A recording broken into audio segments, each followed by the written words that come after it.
This is part 2 of the lecture on I.A. Richards.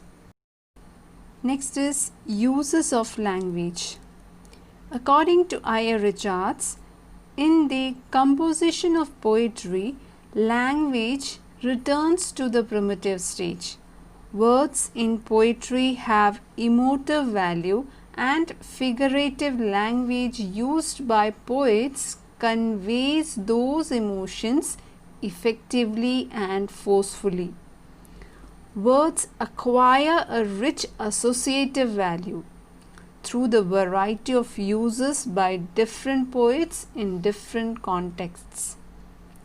Words are symbols or signs, and they deliver their full meaning only in a particular context.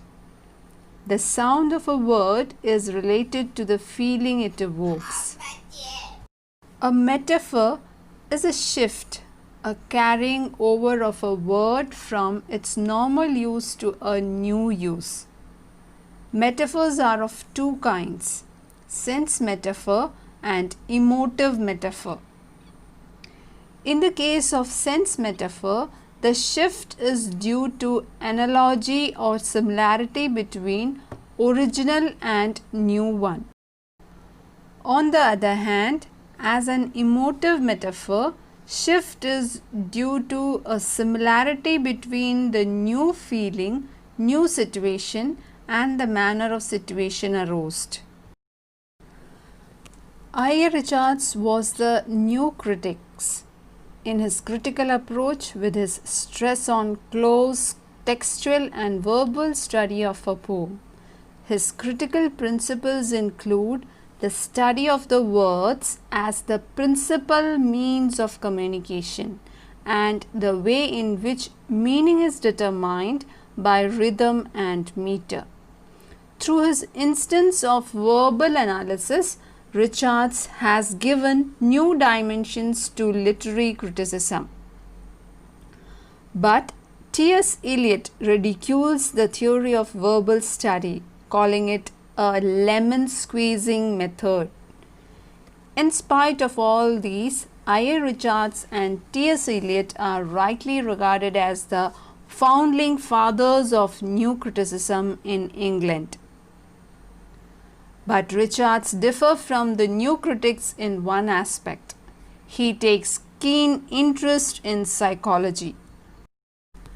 According to Richards, there are conflicting instincts and desires in the human mind. Man is often torn between conflicting pulls from various directions, and consequently, he is subject to mental unconsciousness. The main function of art is a powerful means with which we can gain emotional balance and mental equilibrium and peace of mind. Art produces a state of mind in which all the human faculties and pleasure are derived from the harmonious adjustment. This harmonization of conflicting impulses account for the pleasure which arises when reading or witnessing a great tragedy. Tragic pleasure actually derives from the harmonization of opposite impulses operating in the mind. Through this psychological approach, Richards has resolved the old age controversy regarding the sources of tragic pleasure and nature of tragic catharsis. Next is poetry and synesthesia. In the Principles of Literary Criticism, published in the year 1924, Richards establishes the nature and value of poetry. According to him, the science that unearths the secret of literature is psychology. He first examines the working of the human mind itself to find out a psychological theory of value. According to I.A. Richards, art or poetry is valuable in that it integrates our activities, resolves our mental conflicts and tensions, and leads us to a liberated state. Richards calls this harmonized state this balancing of conflicting impulses, synesthesis. It is the simultaneous harmonious experience of diverse sensations and impulses resulting in a fusion of opposites or unification of differences. Synesthesia is a condition in which one experiences equilibrium of harmonious elements.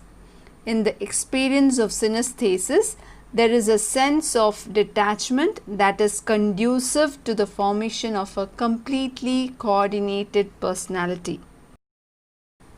Finally, we can say that I.A. Richards is a staunch advocate of a close verbal and textual study and analysis of a work of art for its correct evaluation.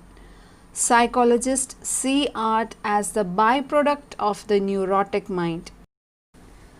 The work of art is analyzed and inferences are drawn on the author as well.